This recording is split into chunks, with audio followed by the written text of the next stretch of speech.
A very good morning, students. Welcome to Shivaji Group of Institution online classes. So, students, today I want to discuss the history chapter 4 peasants and farmers for class 9. So, let us start the chapter. तो बच्चों जैसे कि chapter का नाम है peasants and farmers यानी किसान और काश्तकार। तो हम बात करते हैं कि बच्चों द पीजेंट सोसाइटी। तो इस चैप्टर में मैं तीन चीजें डिस्कस करने वाली हूँ आपसे। फर्स्ट है बच्चों मॉडर्न एग्रीकल्चर इन इंग्लैंड, यानी इंग्लैंड में कैसे मॉडर्न एग्रीकल्चर की स्टार्टिंग हुई।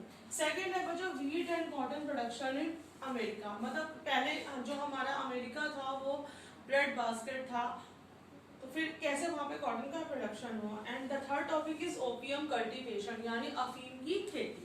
तो सबसे पहले बात करते हैं बच्चों मॉडर्न एग्रीकल्चर इन इंग्लैंड। तो before starting this topic I want to discuss the peasant society and types of farmers. तो सबसे पहले हम बात करते हैं कि अ पीजेंट क्या होते हैं। A peasant is a pre industrial labourer और farmer, especially one living in the middle age under feudalism and paying rent, service, tax to landlord. तो बच्चों प्रीजेंट जो हमारा होता है वो प्री इंडस्ट्रियल लेबर या फार्मर होता है, मतलब कि इंडस्ट्री से पहले जो हमारा क्या होता है ये लेबर या फार्मर होता है, जो कि मतलब मिडिल एज में रहता है अंडर फ्यूडलिज्म। फ्यूडलिज्म मतलब होता है फ्यूडल सिस्टम, जिसे हम कहते हैं कि सामंतवादी प्रथा, मतलब under the guidance of landlords and paying, और उसको पे करना पड़ता है रेंट को, टैक्स को, सर्विसेज को किसको पे करना पड़ता है, लैंडलॉर्ड को पे करना पड़ता है। So peasant is a pre industrial labourer और farmer one living in a middle age under feudalism and paying rent, tax, services to the landlord. So the word peasant is used to poor or landless farmers and agriculture workers. तो ये जो word peasant है ये specially किसको refer करता है, मतलब कि पुअर और मतलब गरीब और एग्रीकल्चर लैंडलेस फार्मर्स को, मतलब कि जिनके पास अपनी कोई लैंड नहीं होती है, and specially in the poorer countries in the world. तो अब हम बात करते हैं कि बच्चों ये जो हमारा था कि mainly there have been two types of peasant society. तो जो ये पीजेंट सोसाइटी थी ये हमारी दो तरीके की थी। पहली जो फर्स्ट हमारी थी closed peasant society, closed peasant societies, ठीक है बच्चों, क्लोज पीजेंट सोसाइटीज। तो इसमें क्या था कि these society incorporate the characteristics of peasant communities, outsiders are unwelcome and the membership of the community is defined, closely defined। तो इसमें क्या होता है, इस तरह की जो क्लोज पीजेंट सोसाइटी थी इसमें आउटसाइडर का मतलब बाहर के किसानों को बिल्कुल भी एंट्री नहीं थी, और जो मेंबरशिप इसमें किसकी थी, कम्युनिटी के लोगों की ही मेंबरशिप होती थी। तो दे लिव इन पॉवर्टी, ये गरीबी में रहते थे, they remain uneducated in order to protect their traditional way of life। तो ये इस तरह के किसान क्या होते थे, पढ़े लिखे नहीं होते थे, और उनको ये भी नहीं पता था कि कैसे अपनी लाइफ को अच्छे तरीके से स्पेंड किया जा सकता है। तो their culture discourage the accumulation and display of wealth. Second हमारी आती थी बच्चों open peasant society, open peasant society. First हमारी थी close peasant societies and second थी हमारी open peasant societies. Such societies are in response to the increasing demand around the world for crops that could be readily sold for cash। तो इस तरह की society में क्या था कि लोग प्रोडक्शन करते थे लाभ कमाने के उद्देश्य से, ठीक है बच्चों। तो ये दो तरह की हमारी पीजेंट सोसाइटी थी, close peasant society and open peasant society. तो अब हम बच्चों बात करते हैं कि हाँ अब हम बात करने जा रहे हैं कि changes in rural economy in the modern world, मतलब कैसे हमारी रूरल इकोनॉमी में चेंजेस आने लगे। तो सबसे पहले हम बात करते हैं modern agriculture in England. Modern agriculture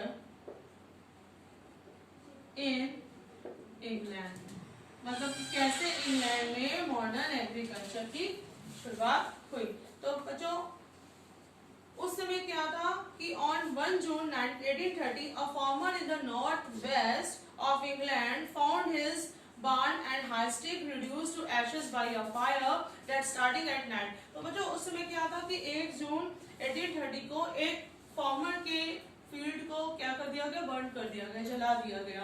तो in the months of that followed cases of such fire were reported from numerous districts. तो मतलब उस समय क्या हो रहा था कि उस समय इंग्लैंड में क्या हो गया था, introduction of threshing machine, introduction of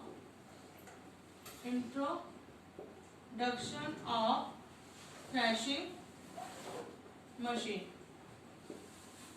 तो बच्चों ये जो थ्रेशिंग मशीन के इंट्रोडक्शन से क्या हो गया था, it reduce the employment opportunities of the farmer. तो इसने क्या कर दिया, फार्मर्स की एम्प्लॉयमेंट अपॉर्चुनिटीज को कम कर दिया और एक तरह से उनको क्या कर दिया, अनएम्प्लॉयड कर दिया, क्योंकि मोस्टली जो फार्मर्स का वर्क था वो एक थ्रेशिंग मशीन ही कर ले रही थी। तो जिससे क्या हो गया, फार्मर्स के बीच में क्या हो गया, there is a discontentment among the farmers. तो फार्मर्स के बीच में बहुत ज्यादा इसको लेकर, थ्रेशिंग मशीन को लेकर बहुत ज्यादा गुस्सा आ गया। तो 20 अगस्त 1830 a threshing machine, one threshing machine was destroyed by the laborers in East Kent in England। तो 1830 में क्या हो गया था कि फार्मर्स के द्वारा कुछ थ्रेशिंग मशीन को इंग्लैंड में डिस्ट्रॉय कर दिया गया। In the subsequent 2 years riots spread over southern England and about 387 threshing machines are destroyed। तो इस तरह से क्या हो गया कि दंगे शुरू हो गए और 387 threshing machines को डिस्ट्रॉय कर दिया गया। Through this period, farmers received threatening letters urging them to stop using machines। तो इस पीरियड में क्या हो गया था, फार्मर्स जो थे वो लैंडलॉर्ड्स को क्या कर रहे थे, लेटर्स भेज रहे थे, मतलब थ्रेटेड लेटर्स, मतलब धमकी भरे खत दिए जा रहे थे फार्मर्स को, जिसमें क्या कहा जाता था, इसमें ये बोला जाता था कि they stop the use of threshing machine, कि वो they will stop the use of threshing machine, कि वो थ्रेशिंग मशीन के यूज को क्या कर दे, बंद कर दें, क्योंकि it's impact on the employment opportunities of the farmers and it destroyed the their conditions and their reliabilities. Is it clear? So most of these letters were signed in the name of Captain Swing। तो mostly इन letters में क्या होता था बच्चों, mostly इन letters में captain swing का नाम होता था, कैप्टन स्विंग। तो कैप्टन स्विंग का नाम होता था। It is a mythical name, ये एक तरह का मिथिकल नेम था, मतलब ये रियल में नहीं था, but it is a mythical name and it should be written in every letter, मतलब हर एक लेटर में कैप्टन स्विंग के साइन होते थे। Alarmed landlords feared attacks by armed bands at night and many destroyed their own machines। तो मतलब इस जो धमकी भरे खत जो मिल रहे थे, जो थ्रेटन लेटर्स मिल रहे थे जिसमें कि कैप्टन स्विंग का नाम होता था, जिसकी वजह से क्या हो गया, जितने भी लैंडलॉर्ड्स थे वो बहुत ज्यादा डर गए and most of them are destroyed their threshing machine. और मोस्टली लोगों ने क्या किया, खुद से ही अपनी थ्रेशिंग मशीन को डिस्ट्रॉय कर दिया।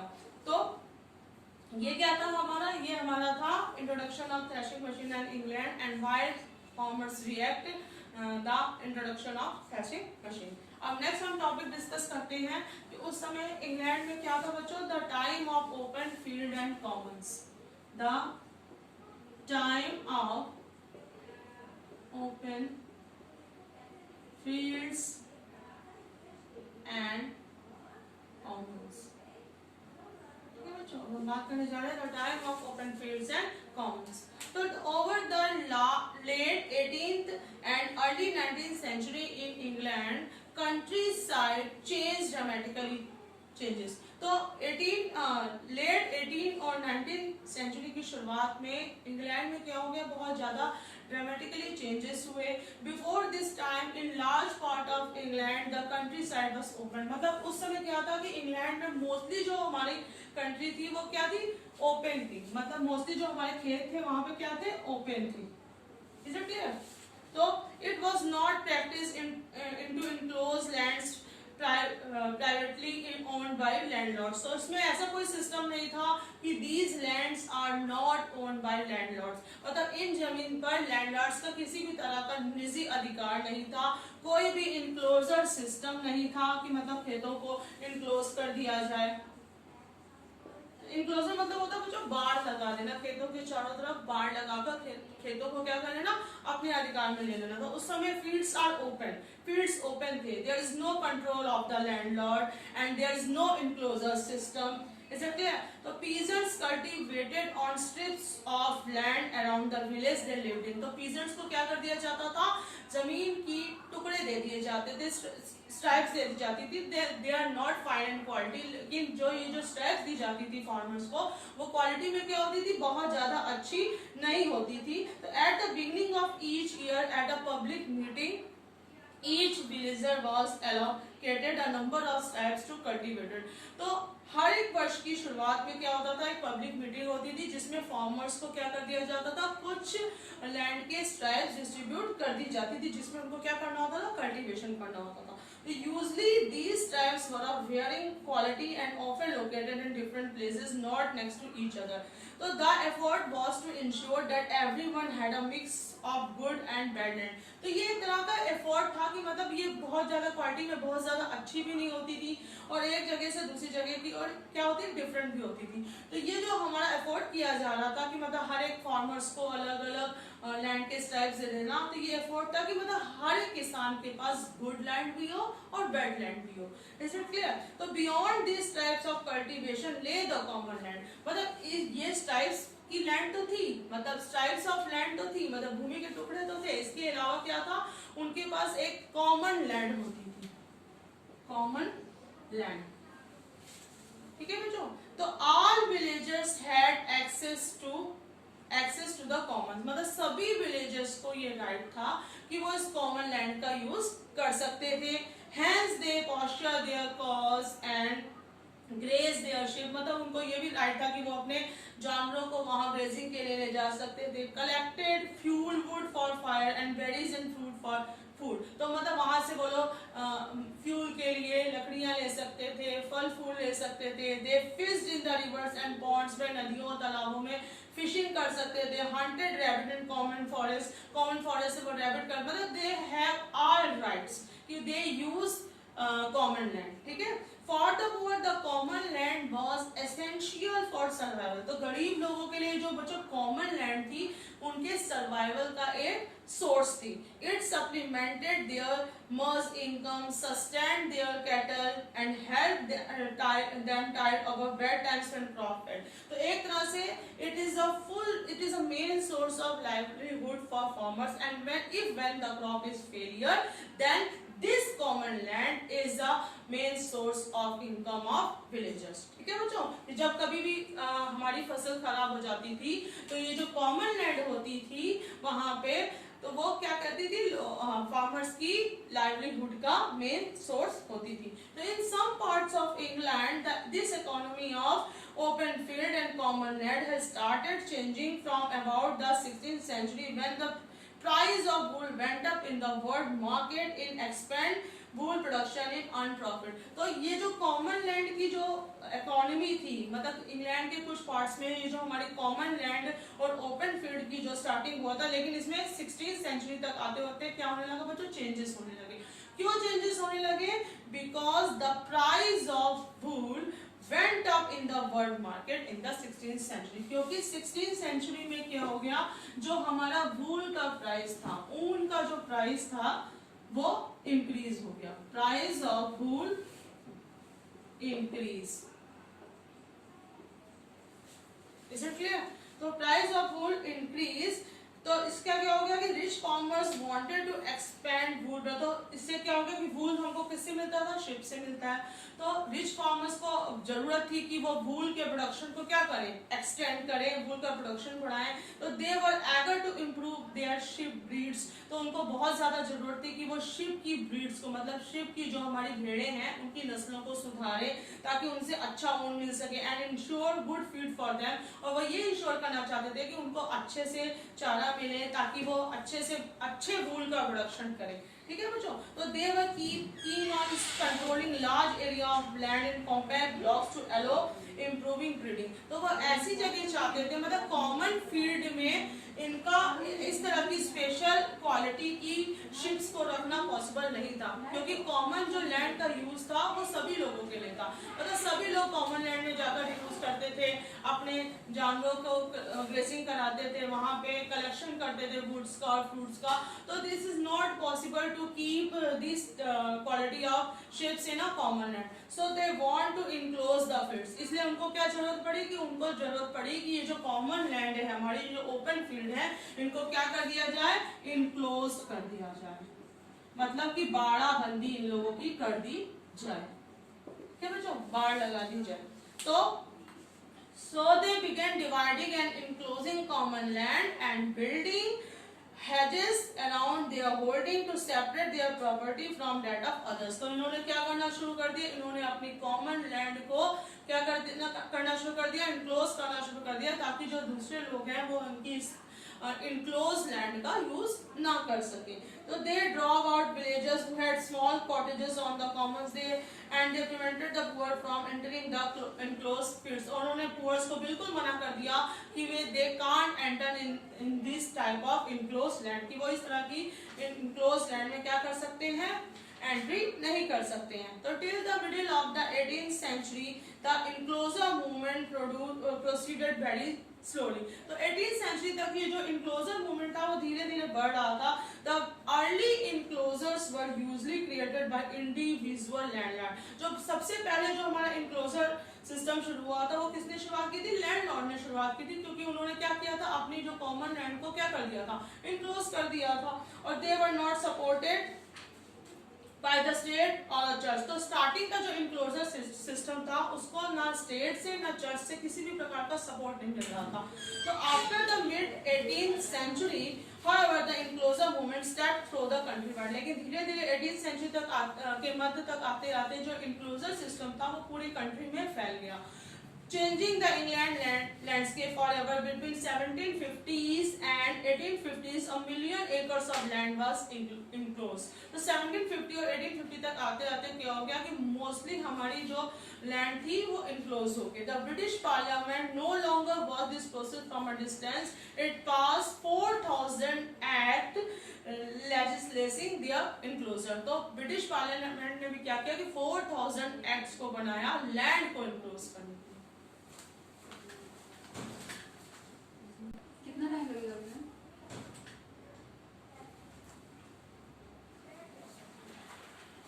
हाँ तो बच्चों अब हम बात करने जा रहे हैं कि what happened to the poor. What happened to the poor.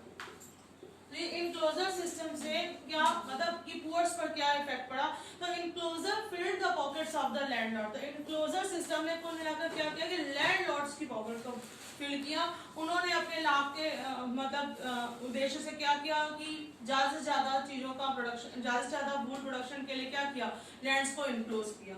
But what happened to those who depend on the commons for their survival. लेकिन उन लोगों के साथ क्या हुआ जो कि अपने सर्वाइवल के लिए पूरी तरीके से कॉमन लैंड पर डिपेंड थे। तो when fences came up, the enclosed land become the exclusive property of one land owner। तो जो क्या हो गया था, ये जो enclosed land थी वो लैंड ऑनर की exclusive property बन गई थी।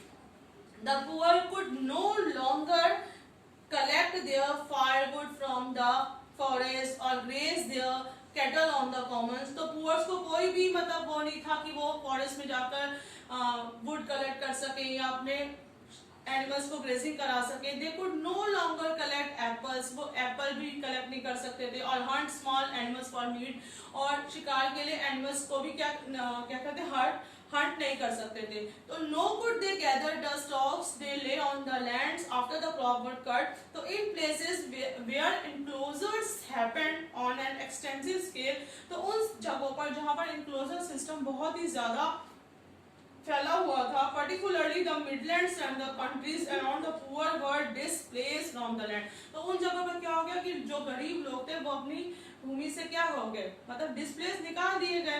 तो they found their customary rights gradually disappearing, उनके राइट्स चले गए। deprived of their rights and driven off the land, they tapped in search of work। तो मतलब काम ना होने की वजह से क्या करने लगे, they moved from one place to another in search of food and shelter। तो from the midlands they moved to the southern countries of England। तो मिडलैंड से निकाल देने के बाद क्या हुआ कि उनको कहाँ जाने लगे, वो सदर्न कंट्रीज की ओर मूव करने लगे। तो this was a region that was intensely cultivated and there was a great demand for agriculture labourers. तो ये क्या था बच्चों, ये पूरा हमारा क्या था कि गरीबों के साथ क्या हुआ, कुल मिलाकर they are landless and they have no particular place, no land, no job. लेकिन landlords were filled their pockets due to enclosure system. So students, today what I explained, due to threshing machine, how farmers began riots and destroyed threshing machines, and open and common lands was ended, and the beginning of enclosure system in England. कैसे England में खुले खेतों को खत्म कर दिया गया और उनकी जगह किसने ले ली, enclosure land ने ले ली. So that's all for today. I will continue this chapter in my next video. Thank you for attending the class.